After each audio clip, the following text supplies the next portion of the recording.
Yeah, but it's in the waterproof. Damn.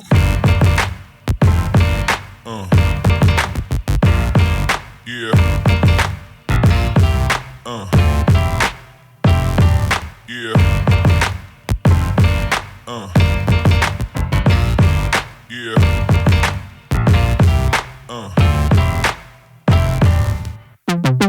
We've been planning a trip to Texoma Lake for a really long time, and what really draws us to this body of water is the opportunity to catch some big fish and some smallmouth bass.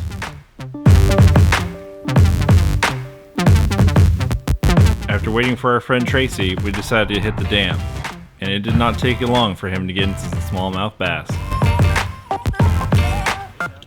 Fish flop.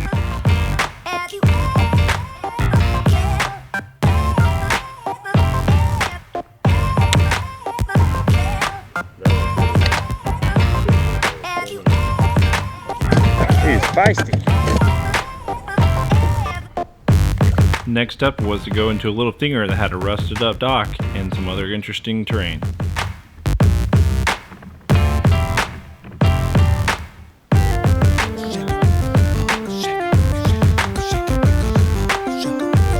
There Tracy was again, schooling us with that Clear Fork Custom Jig. The last dock in that area definitely had a surprise.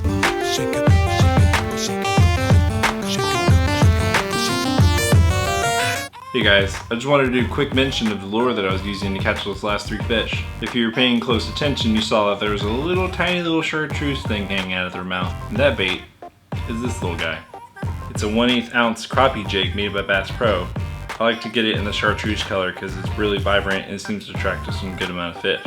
The place that I mostly like to throw this jig in is underneath docks or in structure. They're usually not this beat up when they come out of the package, but this is the last one I got. Even though I throw this mostly under docks, I only really throw it in if I'm getting a lot of small bites but no commitment to the other lures that I'm throwing. This is why I call this the investigator jig, because it lets me find out what fish are actually down there underneath those structures and docks.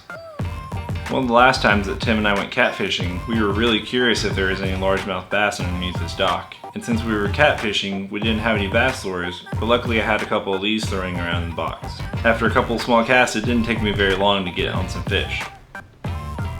That's actually the first time it proved itself to be a really good bass lure too. So if in any of the other videos you hear me talking about an investigative jig, now you know what it is.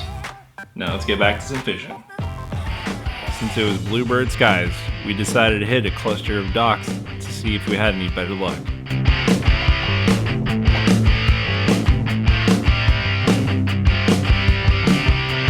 As Tim was bouncing a jig, he got into a surprise bite.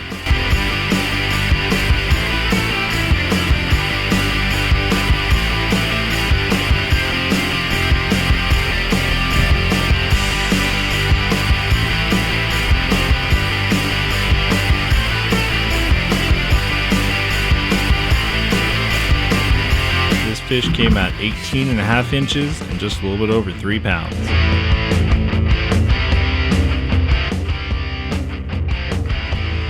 Yeah, that Clear Fork jig and that football head, PB&J.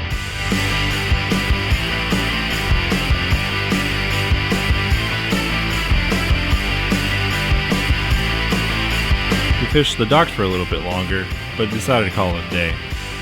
As I was trolling back to the ramp, I actually got into a striper.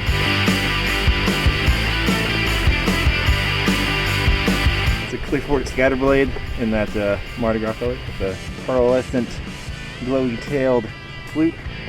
Got this little sucker.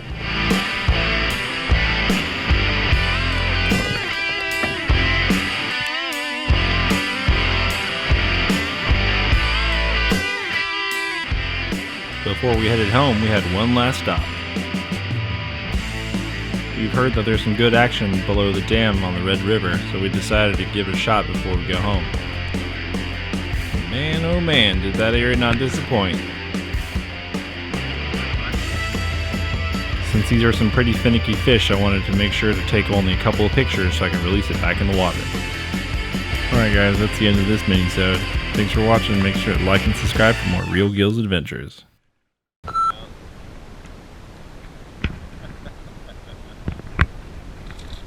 Gene and Tim's Hobie Kayaks brought to you by Mariner Sales. Really want that jig. We definitely think they do. I think it comes down to confidence, but also specific colors you want, things like that. So